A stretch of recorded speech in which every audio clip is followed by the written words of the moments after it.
윤석열 대통령이 코로나19 팬데믹 극복을 선언하면서 3년 4개월을 이어왔던 코로나19 비상사태가 사실상 종식됐습니다. 다음 달부터 일주일 격리 의무는 닷새 권고로 바뀌고 대형 병원을 제외한 모든 장소에서 마스크 의무도 해제됩니다.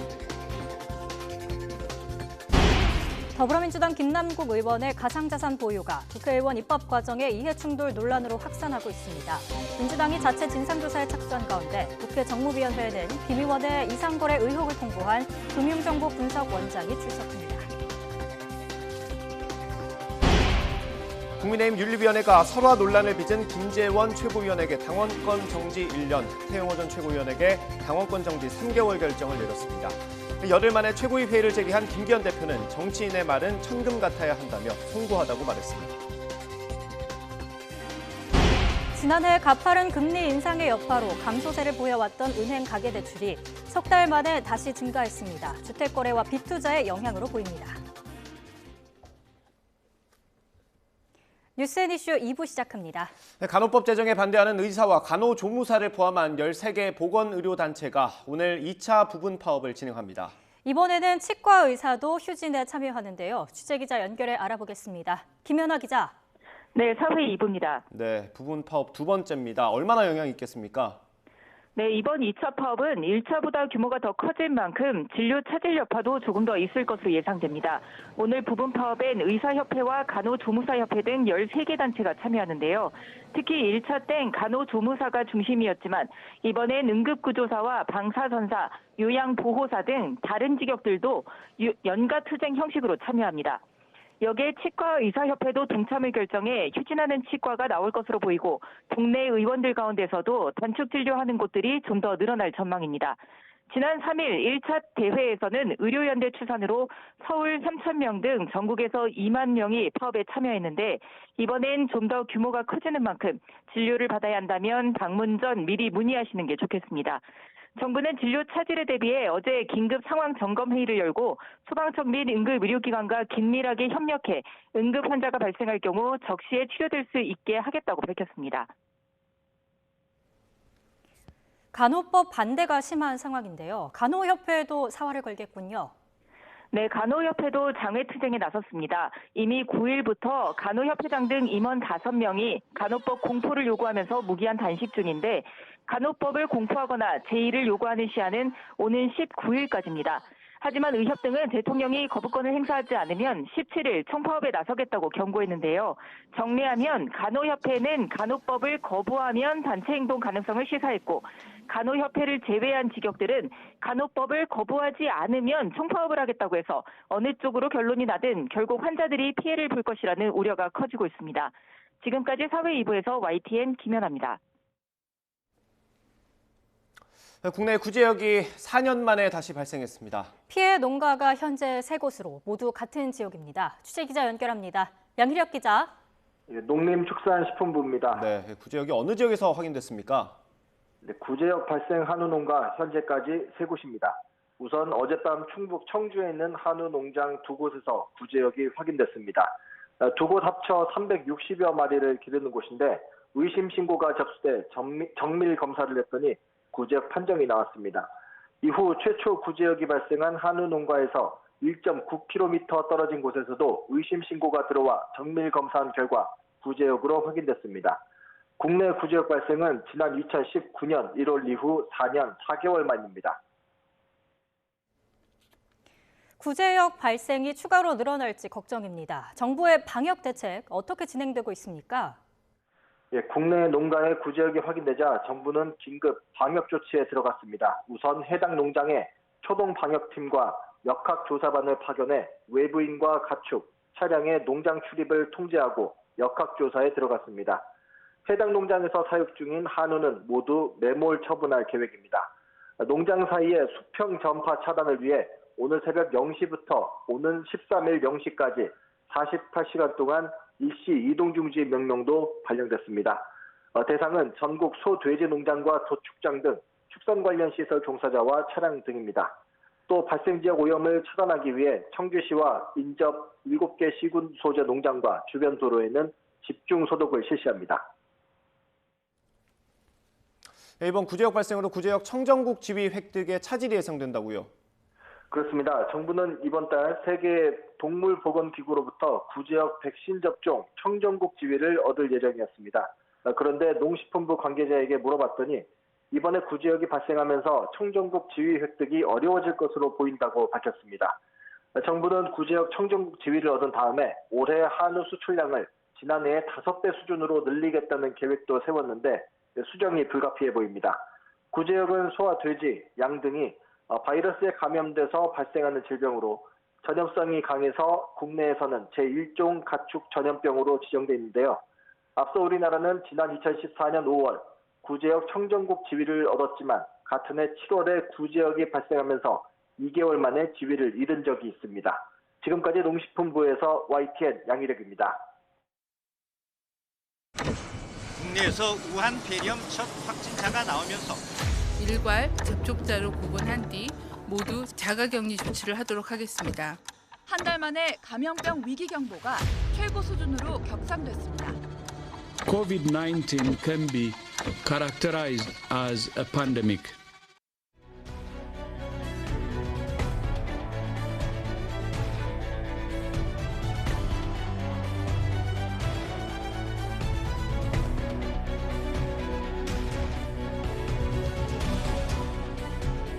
전국에서 동시 접종이 시작돼 모두가 1호 접종자라고 2년여 만에 맞이한 일상 회복 첫날 밤.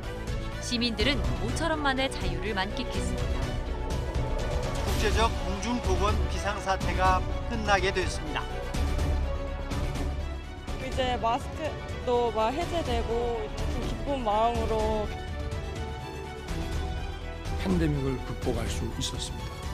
3년 4개월 만에 국민들께서 일상을 되찾으시게 돼서 기쁘게 생각합니다.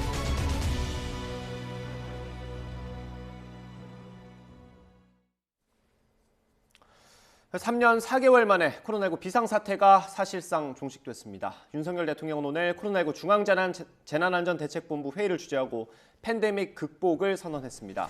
다음 달부터 확진자 7일 격리 의무는 5일 권고로 전환되고 대형 병원을 제외한 모든 장소에서 마스크 의무도 해제됩니다. 윤 대통령은 코로나 최전선에서 헌신한 의료진과 방역 조치에 협조한 국민들에게 감사 인사를 전했습니다. 직접 들어보겠습니다. 오늘 중대본에서 코로나 위기 경보를 심각에서 경계로 조정을 하고 6월부터 본격 적용하기로 했습니다. 3년 4개월 만에 국민들께서 일상을 되찾으시게 돼서 기쁘게 생각합니다. 확진자 7일 격리 의무를 5일 권고로 전환하고 또 입국 후 PCR 검사 권고를 해제합니다. 입원 병실이 있는 병원 이외의 모든 장소에서 실내 마스크 착용 의무를 해제합니다. 코로나 극복을 위해 헌신하신 의사, 간호사, 간호조무사 분들이 함께하고 계십니다. 모두 큰 박수 부탁드리겠습니다.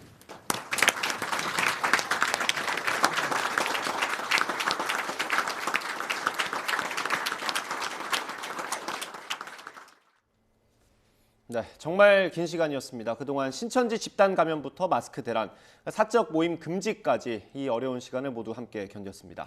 힘든 시간을 벗어나기까지 그 과정을 신지원 기자가 정리했습니다. 2020년 1월 20일 중국 우한에서 입국한 30대 외국인 여성이 국내 첫 코로나19 확진자로 판정됐습니다. 이후 하나둘씩 환자가 늘더니 한 달 만에 감염병 위기 경보가 최고 수준으로 격상됐습니다. 감염병 위기 경보를 경계에서 심각으로 상향 조정하기로 하였습니다. 대구 경북 지역에서 신천지 교인들을 중심으로 불거진 집단 감염이 발단이었습니다. 정말 면목이 없습니다. 사죄를 위해서 여러분들에게 엎드려 사죄를 하겠습니다. 이례적인 사과에도 감염병은 걷잡을 수 없이 번졌습니다.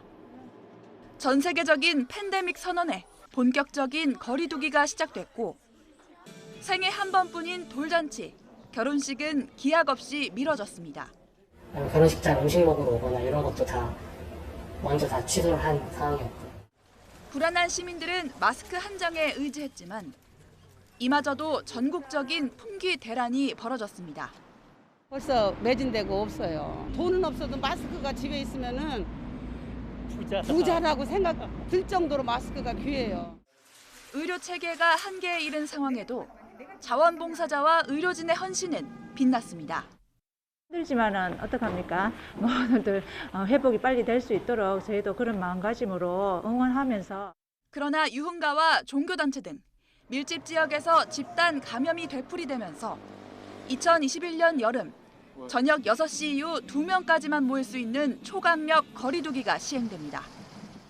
이후에도 코로나19는 알파와 델타, 오미크론까지 각종 변이로 이름을 바꾸며 이어졌습니다. 세계적인 비상사태가 해제되기까지 3년 3개월여. 이제는 진정한 일상 회복 선언으로 평범한 일상을 되찾게 됐습니다. YTN 신지원입니다. 긴 시간 코로나19로 여러분의 삶은 얼마나 달라졌나요?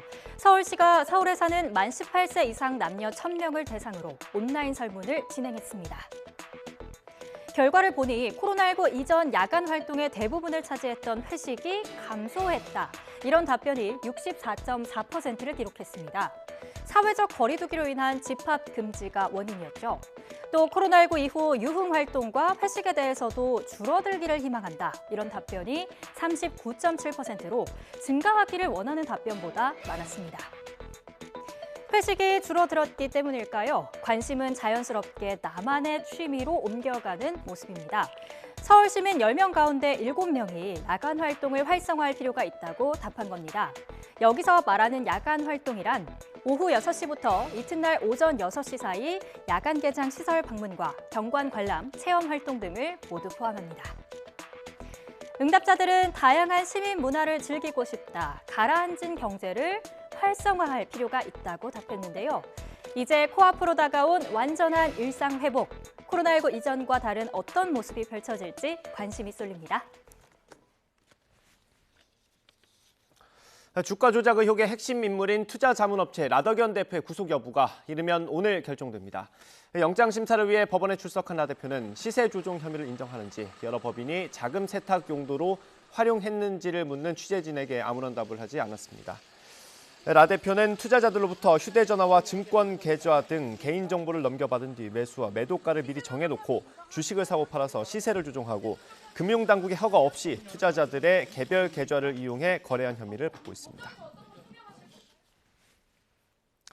검찰이 라더견 대표의 최측근 2명에 대해서도 구속영장을 청구했습니다. 서울 남부지방검찰청은 오늘 오전 시세 조종과 미등록 투자 일임, 범죄 수익 은닉 혐의로 라 대표의 측근 변모 씨와 안모 씨에 대한 구속영장을 청구했습니다. 검찰은 이들의 신병 확보를 통해 주가 상승과 폭락의 경위, 투자자들에게 수수료를 받는다며 식당과 골프 연습장에서 허위 매출을 일으키는 방식으로 세금을 탈루했는지 등 의혹 전반을 확인하겠다는 계획입니다. 상습적으로 마약을 투약한 혐의를 받는 배우 유아인 씨가 경찰의 2번째 소환 당일 출석 거부 의사를 밝히며 돌아갔습니다. 유아인 씨는 조사를 받기 위해 청사까지 왔지만 기자들이 많아서 출석하지 못하겠다는 의사를 경찰에 밝힌 걸로 알려졌습니다. 이에 따라 경찰은 유아인 씨 측에 출석 일자를 새로 통보했지만 아직 확정되지는 않은 걸로 파악됐습니다. 경찰은 지난 3월 상습 마약 투약 혐의로 유아인 씨를 소환 조사했고 최근에는 주변 인물 4명도 마약류 관리법을 위반한 혐의로 입건해 수사하고 있습니다. 서울 양천구의 이른바 빌라왕 전세 사기 피해자 가운데 한 명이 자택에서 숨진 채 발견됐습니다. 서울 양천경찰서는 지난 8일 오후 4시 40분쯤 목동에 있는 빌라에서 30대 여성이 숨져 있다는 신고를 접수했습니다. 현재까지 타살 혐의점이나 극단적 선택을 한 정황은 발견되지 않았습니다. 숨진 여성은 지난해 6월 숨진 빌라왕 40대 김모 씨와 보증금 3억 원의 전세 계약을 맺었다가 돌려받지 못하고 있던 전세 사기 피해자인 걸로 전해졌습니다. 이웃 주민들에게 흉기를 휘둘러 2명을 살해하고 1명을 크게 다치게 한 30대가 경찰에 붙잡혔습니다. 경기 시흥경찰서는 살인과 살인 미수 혐의 등으로 중국 국적 30대 남성 A씨를 붙잡아 조사하고 있습니다. A씨는 어제 저녁 8시쯤 경기도 시흥시에 있는 영구 임대아파트 4층에서 40대 남성 B씨를 흉기로 찔러 다치게 하고 이후 13층으로 올라가서 70대 여성과 60대 남성을 살해한 혐의를 받고 있습니다.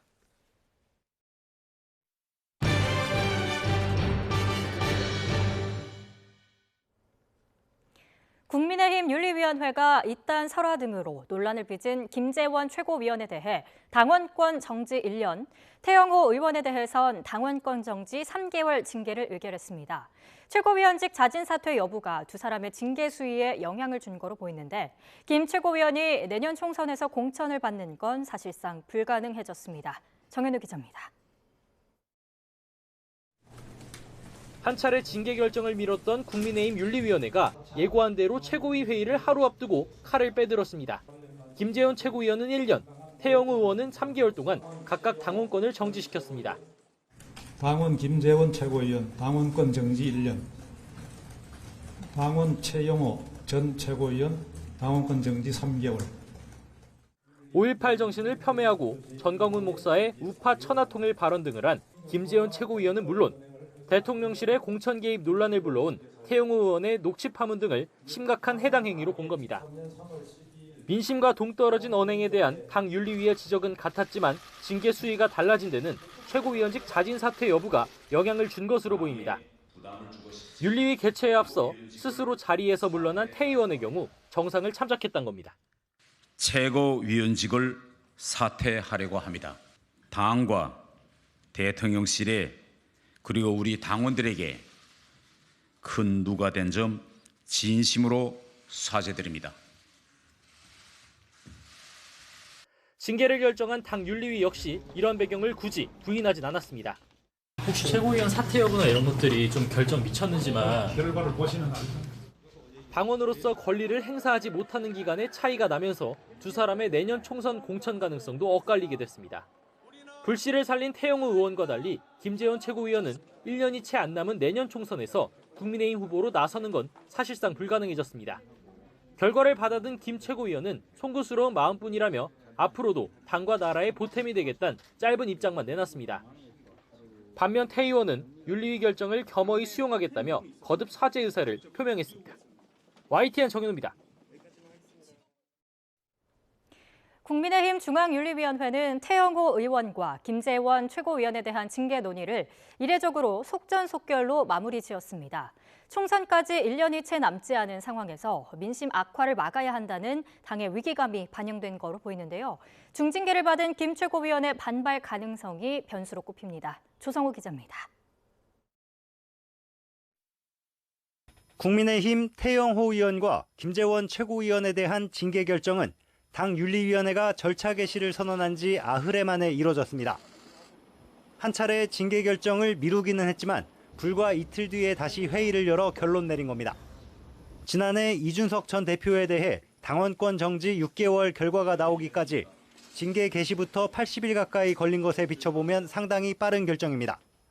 지도부 인사들의 부적절한 언행이 당 신뢰도와 지지율에 미치는 악영향을 차단해야 한다는 의지가 윤리위 논의에도 반영된 것으로 풀이됩니다. 특히 내년 총선을 앞두고 중도층을 겨냥한 외연 확장이 절실한 시점에 김기현 대표가 주력하는 민생 행보가 빛을 보지 못하는 것에 대한 위기감도 작용한 것으로 보입니다. 민심이라는 물 위에 떠 있는 정당은 스스로 혁신하지 않으면 선거 승리를 담보할 수 없습니다. 분위기를 일신하고 국민의 사랑과 신뢰를 받도록 더욱 노력하는 집권 여당으로 거듭날 수 있게 되기를 기대합니다. 광주에서 열리는 5.18 민주화운동 기념식에 당 차원의 참석을 예고한 상황에서 그 이전에 과거사 관련 발언 논란들을 매듭지어야 의미를 돋보이게 할 수 있다는 절박함도 엿보입니다. 변수는 징계가 확정되면 앞으로 정치 행보에 치명상을 입게 되는 김재원 최고위원이 어떻게 대응할지입니다. 징계 논의가 진행되는 동안 지지자들의 탄원을 호소해온 만큼 극우 성향 당원들이 합세해 반발한다면 당 내홍으로 번질 가능성도 제기됩니다. 태 의원의 최고위원직 사퇴로 비게 된 자리는 전국위원회에서 30일 안에 새로 뽑아 채워지지만 물러나지 않은 김 최고위원 자리는 징계 기간 사고 상태로 남아 있습니다. 윤리위가 속전속결로 설화에 대한 징계 절차를 일단 마쳤지만 여당 내 혼란은 쉽게 가라앉지 않을 거란 우려도 나옵니다. YTN 조성호입니다. 국민의힘 김 최고위원과 태 전 최고위원에 대해 당원권 정지 징계가 내려진 뒤 오늘 첫 최고위원회의가 열렸죠. 회의를 중단한 지 열흘 만이었는데요. 김기현 대표는 정치인의 말은 천근 같아야 한다며 송구하다고 말했습니다. 직접 들어보시죠. 우리 당 일부 최고위원들의 이딴 설화로 당원과 국민들께 심려를 끼쳐 당 대표로서 무척 송구한 마음입니다. 정치인의 말은 천금 같아야 합니다. 당 지도부의 일원은 언행에 있어 더욱더 신중을 기해야 하겠습니다. 민주당이 도덕 불감증이라고 하여 우리 당도 그럴 수는 없습니다. 대장동 개발 비리와 성남FC 불법 후원 혐의로 기소된 이재명 더불어민주당 대표 측이 첫 재판에서 혐의를 모두 부인했습니다. 이 대표 측 변호인은 오늘 첫 공판 준비 기일에서 이 사건은 유동규 전 본부장이 남욱 변호사 등 민간 업자들과 결탁한 사건이라며 이 대표에게 보고했다고 주장한다면 시기와 장소를 특정해달라고 요구했습니다. 반면 검찰은 이 대표와 정 전 실장이 민간 업자들과 공모한 관계, 직무상 비밀을 이용한 이득 취득 등 모든 범행을 알고 있었던 사실까지 입증하겠다고 맞섰습니다. 더불어민주당 김남국 의원의 거액 가상화폐 보유와 이해충돌 논란이 커지고 있습니다.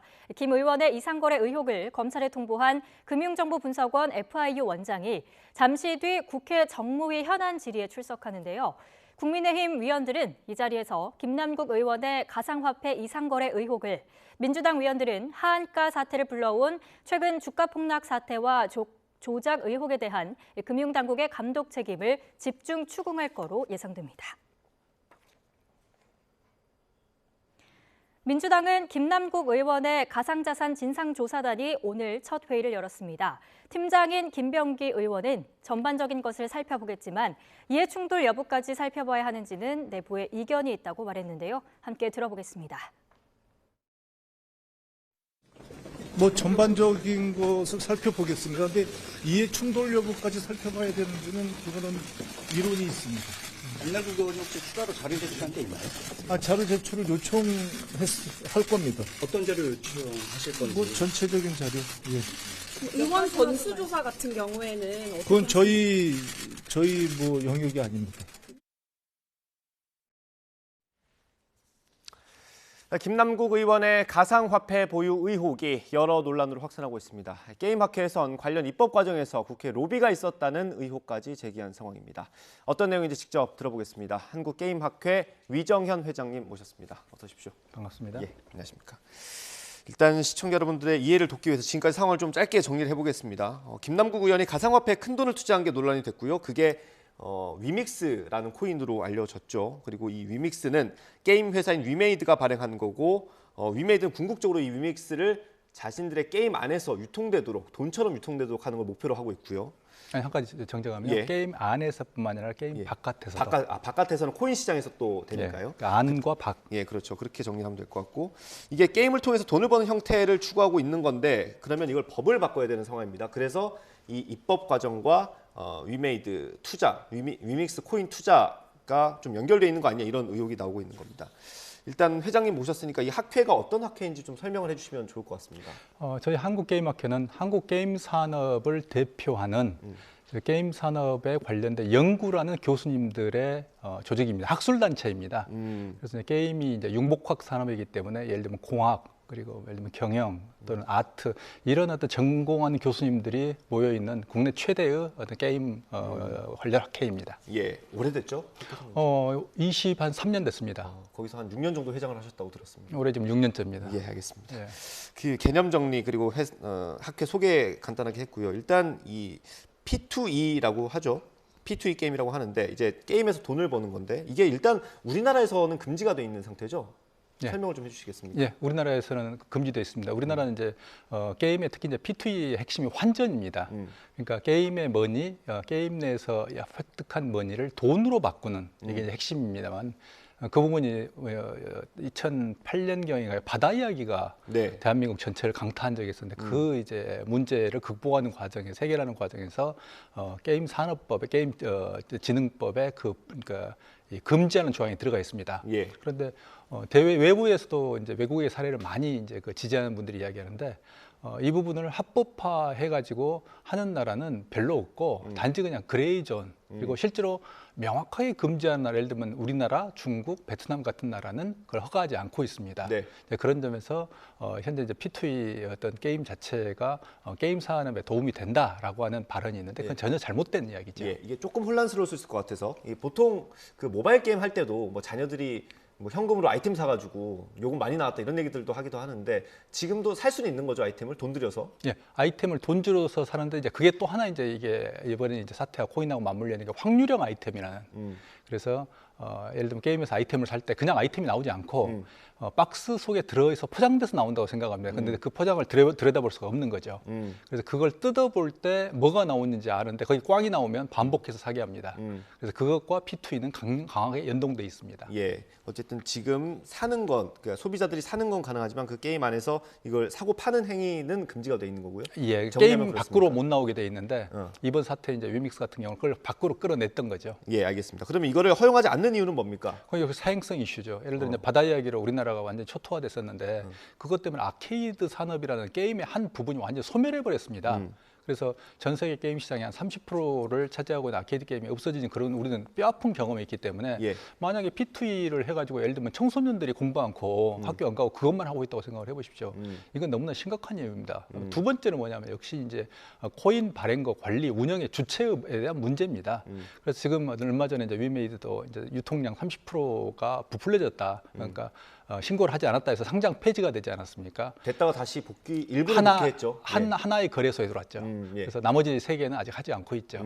그런 것에서 볼 수 있듯이 게임 관련된 코인을 발행하는 주체가 그걸 얼마만큼 투명하게 운영하는가 또는 능력이 있는가 하는 부분에 있어서 아직 사회적으로 그 부분에 대한 어떤 신뢰가 없기 때문에 만약에 그런 신뢰를 받지 못하는 주체가 코인을 관리하고 발행한다면 이건 상당히 심각한 문제가 발생할 수 있다고 저희는 보는 거죠. 예, 그러면 정리를 해보면 어떻든 게임 업체 입장에서는 지금 있는 현행법을 바꿔서 게임 안에서 어떤 돈을 벌 수 있는 행위를 할 수 있도록 하는 게 목표이지 않겠습니까? 그래서 입법 과정에서 지금 로비가 있었을 수도 있다라고 주장하시는 거 아닙니까? 예. 어떤 부분 혹시 뭐 정황이 그런 게 있었습니까? 저는 실제로 이제 저는 이제 이 전문가이기 때문에 이 산업과 정부 정책도 그렇습니다만 저희 학회가 전문 기관이기 때문에 수시로 그러니까 예를 들면 기자분들이나 아니면 업계 쪽의 분들이나 아니면 국회, 정부 하고 끊임없이 대화를 합니다. 그 과정 속에서 이제 저희 학회는 일관되게 P2E를 반대해 왔습니다.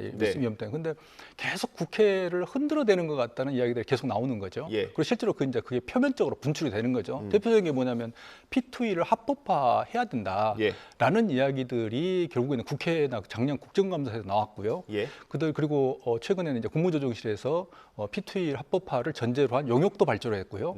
그럼 이게 도대체 누가 했을까? 그리고 심지어는 문체부는 P2E에 대해서 반대하는 입장이었습니다. 일관되게. 아, 그동안? 예, 반대하는 입장이었는데 그게 이제 국감에서 이제 박보균 장관을 상대로 이제 공격적 질문이 나오니까 TF를 만들어서 검토까지 하고 있는 그러니까 기존 부처의 입장을 바꾼 거거든요. 과연 이게 누가 했을까라는 그런 이제 의문들인데 결국 그동안 이제 소문이 무성했던 결국에는 국회를 중심으로 그런 어떤 업체라든지 협단체들이 로비를 한다라는 것들이 결국은 결과물로서 나타나고 있다고 저희는 보는 거죠. 아, 그러면 그 어떤 설명하고 이런 설득하는 과정 그리고 또 더 나가면 말씀하신 것처럼 로비가 있었을 수도 있는 건데 그 중심에 위메이드가 있다라고 보시는 겁니까? 네, 저희는 그렇게 보고 그런 있습니다. 이유가 어떤 겁니까? 위메이드는 P2E 게임에 있어서의 가장 선두업체입니다. 가장 그리고 사운을 걸고 P2E 사업을 추진하고 있기 때문에 만약 P2E가 안 되고 위믹스가 좌초하면 회사는 그대로 무너지는 겁니다. 거의 도산하게 되는 겁니다. 그렇기 때문에 그 회사가 중심이 돼서 결국에 뭔가를 했다고 보는 거죠. 예, 그 반대쪽 입장에서 좀 여쭤보겠습니다. 어떤 정책이 있든 시대 흐름에 맞춰서 갈 수도 있는 거고요. 어느 순간에 또 바뀔 수도 있는 거 아니겠습니까?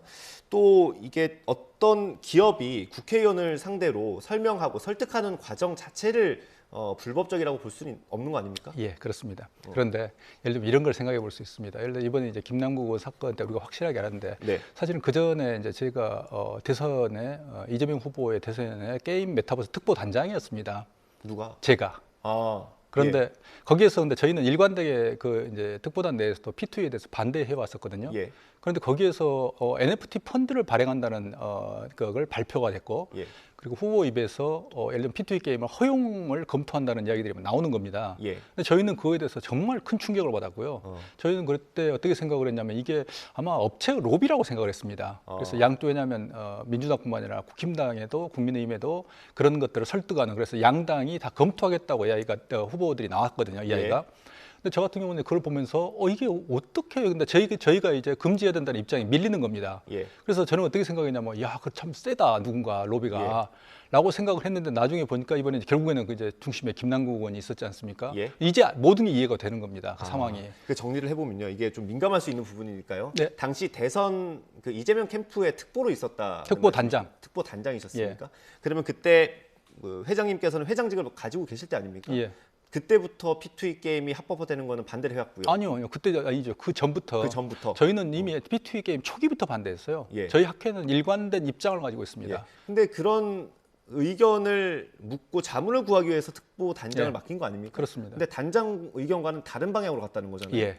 그게 어떻게 가능했던 겁니까? 왜냐하면 캠프 내에서는 여러 가지 서로 다른 조직들이 움직이니까요. 예. 그래서 저희는 이제 P2E에 대해서 명확하게 반대 입장을 가지고 있기 때문에 거기에 찬성하지 않는 교수들이나 다른 사람들은 빠져서 딴 데로 가는 겁니다. 예. 그래서 동일하게 선거 캠프에 있다 하더라도 서로 다른 의견을 가진 사람들이 존재할 수 있는 겁니다. 예. 근데 이제 저희는 이제 놀란 게 바로 그 부분이죠.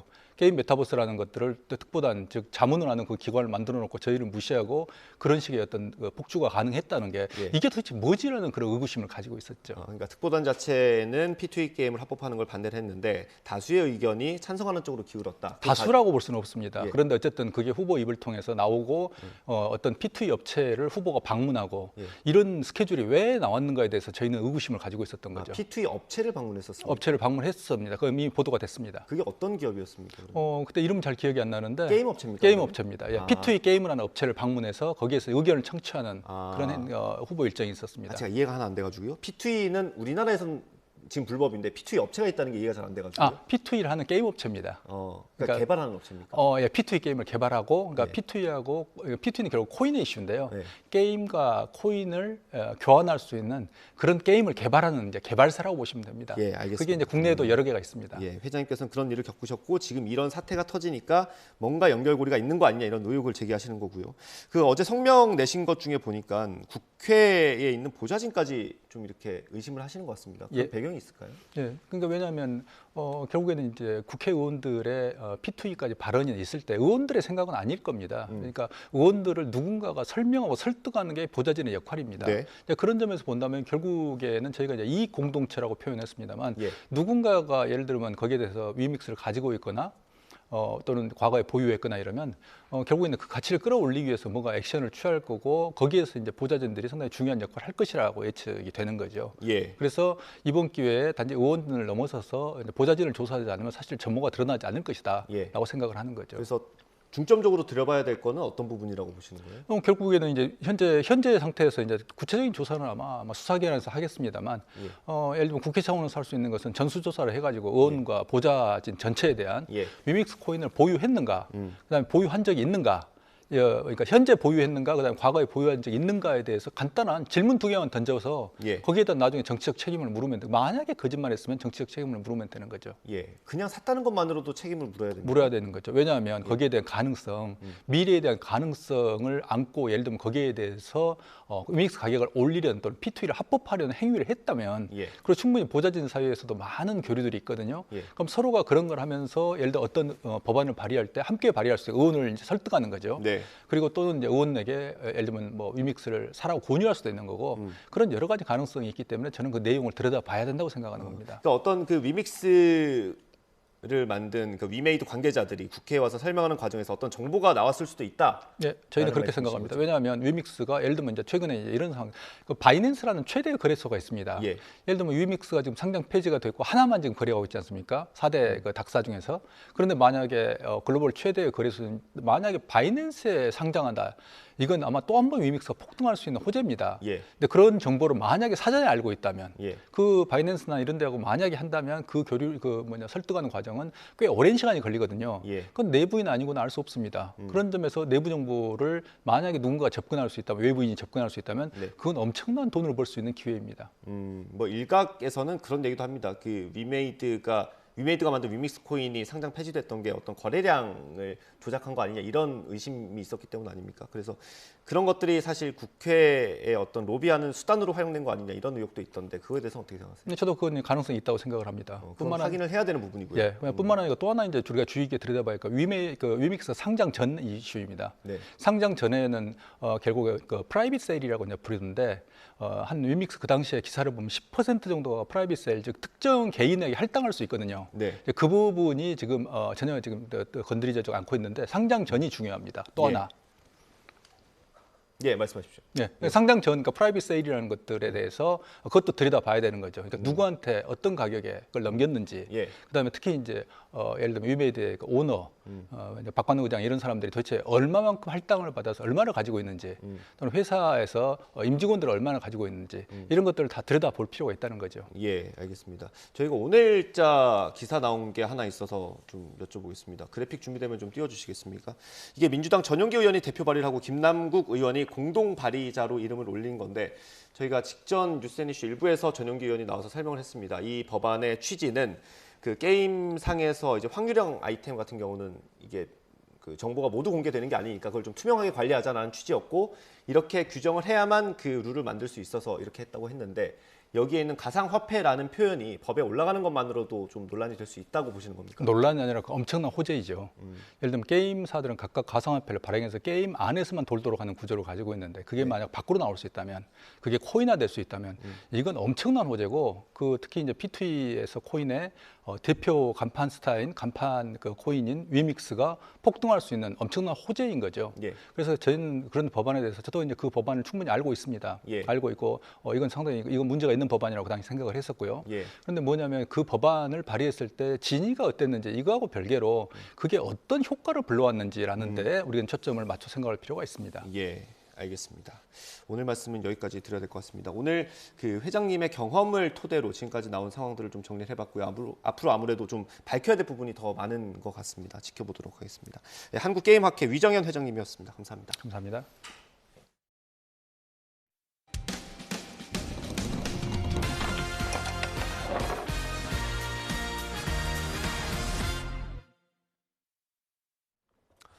중학생 아들 몸에서 20cm가 넘는 잉어 문신을 발견했다는 제보가 들어왔습니다. 아들은 평소 알고 지내던 동네 형이 강제로 문신을 새겼다고 말했는데 경찰도 수사에 나섰습니다. 안동준 기자입니다. 지난 3월 중학생 A군 아버지는 아들의 허벅지를 보고 깜짝 놀랐습니다. 길이 22cm, 폭 11cm에 달하는 검은색 잉어 문신이 있었던 겁니다. 작은 문신도 아니고요. 너무 놀라가지고 처음에 애를 다 고쳤어요. 이게 어떻게 된 거냐. 1살 많은 동네형 B군이 지난해 10월 자신을 모텔로 데려가 강제로 문신을 그려 넣었다는 게 A군의 설명입니다. 2년 전부터 B군에게 맞고 금품을 뜯겨왔던 터라 몸에 문신 연습을 하겠다는 황당한 요구도 받아들일 수밖에 없었다고 주장합니다. 말투 이상하면 말투 왜 그러냐고 때리고 그냥 뭐만 하면 숨붙이다가 맞기 싫으니까 그냥 다 당했던 것 같아요. B군에게 피해를 당했다는 학생은 또 있습니다. A군의 친구인 C군 역시 가슴과 팔에 도깨비 문신이 새겨진 겁니다. C군 어머니가 일주일 만에 발견해 경찰에 신고했는데 이후에도 괴롭힘이 이어져 가족 모두 정신건강의학과 치료를 받고 있습니다. 거의 6개월을 정신과까지 다니면서 지금 생업도 중단된 상태고 제가 막 문 앞에 CCTV도 달고 지금 저는 지옥 속에 살고 있는데 문신을 지우려면 짧게는 3년, 길게는 4년 동안 매달 병원을 찾아 꾸준히 치료받아야 하는 상황. 수사에 착수한 경찰은 B군이 강제로 문신을 새긴 사실이 인정된다고 보고 강요와 의료법 위반 혐의로 검찰에 넘겼습니다. 또 후배들을 폭행하고 돈을 뜯은 혐의로도 B군을 추가 입건해 조사하고 있습니다. 그러나 B군 부모는 YTN 취재진에게 새기는데 장시간이 걸리는 문신을 어떻게 강제로 할 수가 있느냐면서 아들은 A군 등이 원해서 문신을 해준 거라고 반박했습니다. 그러면서 이미 송치된 강요 혐의와 관련해 다툼의 여지가 있다며 검찰에 재수사를 요청하는 의견서를 제출했다고 밝혔습니다. 이어 B군이 C군을 때린 적도 없었다며 경찰 수사가 편파적으로 진행된 탓에 강요 혐의가 적용된 거라고 덧붙였습니다. YTN 안동준입니다. 일정한 시간 간격을 두고 신호가 바뀌는 건널목의 일반 신호등과 달리 버튼을 눌렀을 때만 파란 신호로 바뀌는 버튼식 신호등이 있습니다. 그런데 이 고장난 버튼식 신호등 때문에 30대 젊은이가 크게 다쳤습니다. 오정곤 기자가 취재했습니다. 교통사고로 중상을 입고 병원에 입원 중인 34살 이은호 씨와 누나 이은영 씨.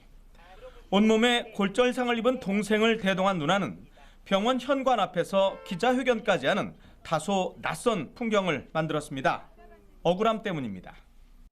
그거는 고장난 버튼이야. 그거 잘 안 돼.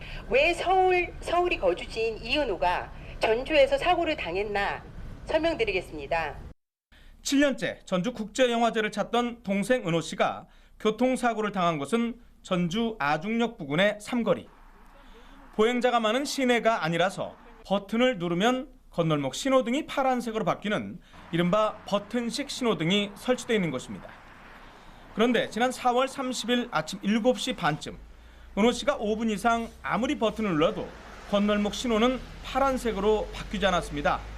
결국 고장이라고 확신한 은호 씨는 다른 사람처럼 그냥 건널목을 건너다가 1톤 트럭에 치였습니다. 트럭의 스키드 마크도 현장 바닥에는 보이지 않습니다. 그대로 차의 그 속도를 제 동생이 몸으로 그 충격을 아는 것 같습니다. 사고 이후에 취재팀이 현장을 가봤는데 실제로 신호등 버튼은 눌리지 않았습니다. 버튼을 누르면 신호가 바뀝니다 라고 써 있는데요. 버튼을 한번 눌러보겠습니다. 버튼 눌러지지도 않고요. 아무리 눌러도 신호는 바뀌지도 않습니다. 고장난 버튼을 지나서 옆쪽으로 2, 3m가량 가면 임시 방편으로 만든 것 같은 버튼이 있었는데 안내 표지판은 없었습니다. 이제 앞에 쪽에다가 설치를 하면서 이런 기둥이 없어서 그 안내 문구를 못 붙였어요. 고장난 신호등 때문에 죽을 뻔한 사고를 당한 것도 화가 나는데 이른바 빨간불 무단횡단 사고라 법 적용이나 보험 적용에서도 제대로 보호를 받지 못할 처지가 된 게 더욱더 억울한 상황. 고장난 버튼은 왜 그대로 방치해 놓는 것입니까? 그 버튼 위에 표지판은 또한 왜 옮기지 않고 그대로 놔두는 것입니까?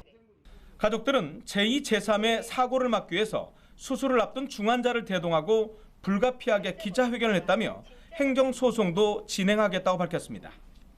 그리고 저도 항상 다닐 때마다 이 길은 너무 위험하다라고 생각하고 있거든요. 그렇구나. 네. 가족들의 하소연이 있던 날, 그러니까 사고가 난 뒤 열흘이 넘어서야 전주시는 고장난 버튼과 버튼식 신호등 안내 표지판 보수 작업을 시작했습니다. YTN 오정곤입니다. 경찰청 국가수사본부는 오는 7월까지 2달 동안 이른바 찌라시로 불리는 불법 사설 정보지와 온라인상 허위사실 유포를 특별 단속합니다.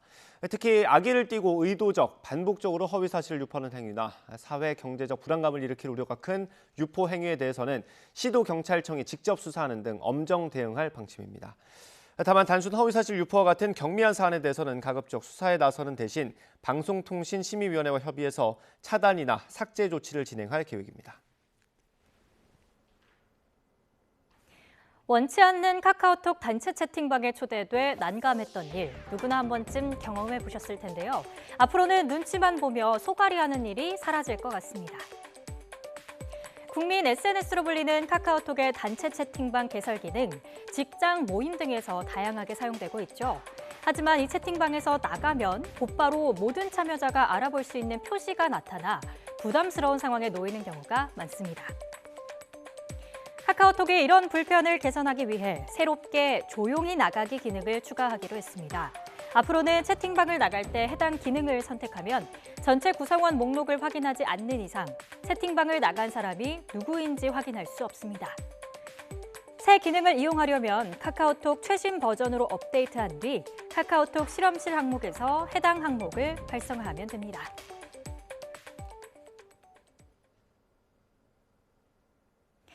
지난해 가파른 금리 인상의 여파로 감소세를 보여왔던 은행 가계대출이 석 달 만에 다시 증가했습니다. 한국은행이 발표한 지난달 금융시장 동향 자료를 보면 은행 가계대출은 지난 3월보다 2조 3천억 원 는 1,052조 3천억 원으로 집계됐습니다. 한국은행은 주택거래 증가와 전세자금 수요 증가로 주택담보대출이 늘어난 데다 주식 투자 관련 일부 자금 수요로 신용대출 감소폭이 축소한 거로 분석했습니다. 학으로도 불리는 천연기념물 두루미는 우리나라에서 겨울을 보내고 시베리아로 돌아가는 겨울 철새입니다. 그런데 5월 강원도 철원 평야에 제두루미 한 쌍이 돌아가지 않고 여전히 남아있다고 하는데요. 어떤 사연인지 홍성욱 기자가 취재했습니다. 희고 긴 목에 빨간 얼굴, 잿빛 몸통, 천연기념물 203호 제두루미 한 쌍입니다. 애틋한 부부애를 자랑하듯 잠시도 떨어져 있지 않습니다. 철원 평야에서 겨울을 보내고 시베리아로 떠나야 하지만 여전히 남녘에 남았습니다. 이유는 암컷으로 보이는 두루미의 부상. 지난달 중순 처음 발견됐는데 자세히 보면 날개 깃털이 빠져 있습니다. 전선에 걸려 상처 입었을 것으로 추정됩니다. 어두운 데서 이동을 할 때 되면 거기에 잘 걸려요. 그렇게 되면 이제 뼈도 부러지고 다리도 부러지고 또 목도 부러져서 또 이제 추락하면서 또 2차 또 사고도 나고. 시베리아로 떠나지 못한 제두루미 부부가 머무는 곳입니다. 이 걱정은 모내기가 시작되면서 이 제두루미 부부가 더는 안전하게 머물 수 없다는 겁니다. 모내기가 한창이라 잠자리와 먹이 활동을 제대로 할 수 있는 안전한 서식지가 부족하고 농약에 중독될 위험도 있습니다. 전문가와 함께 두루미의 상태를 확인했습니다. 거리를 두고 지켜보던 순간 두루미 부부가 커다란 날개를 펴고 잠시 날아오릅니다. 날개짓을 할 수 있으니까 이제 날기 시작한 것 같습니다. 그렇다면은 이제 곧 며칠 정도 지나면은 이제 회복이 될 거고, 그럼 계속 여기 있을 것 같지는 않죠. 아무래도 그때는 이제 이동을 할 것 같습니다. 두루미는 한 번 부부의 연을 맺으면 평생을 함께합니다. 앞서 날개를 다쳐 날지 못하는 암컷을 찾아 시베리아에서 철원까지 1000km 넘는 거리를 날아와 수년째 곁을 지킨 두루미, 철원이와 사랑이의 애틋한 부부애는 많은 이들에게 감동을 주기도 했습니다. 이번 역시 아픈 아내를 두고 수컷 혼자 떠나지 않았습니다. 주민들은 남아있는 두루미 부부가 하루빨리 건강을 회복해 안전한 서식지로 돌아가기를 바라고 있습니다. YTN 홍석입니다. 오늘도 서쪽 지방은 초여름처럼 더운 날씨가 이어지고 있습니다. 현재 서울 기온은 25.9도까지 올라 예년 기온을 4도가량 웃돌고 있는데요. 낮 동안에는 덥게 느껴지더라도 해가 지면 날이 금세 쌀쌀해집니다. 입고 벗을 수 있는 외투로 체온 조절 잘해주시기 바랍니다. 오늘도 전국이 대체로 맑은 가운데 공기도 깨끗합니다. 다만 한낮 시간에는 볕이 강하게 내리쬐면서 대부분 지역에서 자외선 지수와 오존 농도가 매우 높게 치솟아 있는데요. 노약자와 호흡기 질환자분들은 볕이 가장 강한 오후 2시에서 5시 사이 장시간 야외 활동을 자제해 주시는 게 좋겠습니다. 오늘 낮 동안 서쪽 지방은 다소 덥겠고 동풍이 불어드는 동해안 지역은 비교적 선선하겠습니다. 오늘 낮 기온 서울 26도, 대전과 광주 27도, 부산은 22도가 예상됩니다. 내일은 대체로 하늘에 구름만 많이 지나겠지만 밤부터 모레 아침 사이 제주도와 남해안에는 비가 살짝 지나겠고요. 주말 동안 일부 내륙 지방에는 대기 불안정으로 인한 소나기가 지날 가능성이 있겠습니다. 지금까지 날씨 정보였습니다. 이상으로 뉴스 앤 이슈 마치겠습니다. 잠시 뒤에 더 뉴스가 방송됩니다. 시청해주신 여러분 고맙습니다.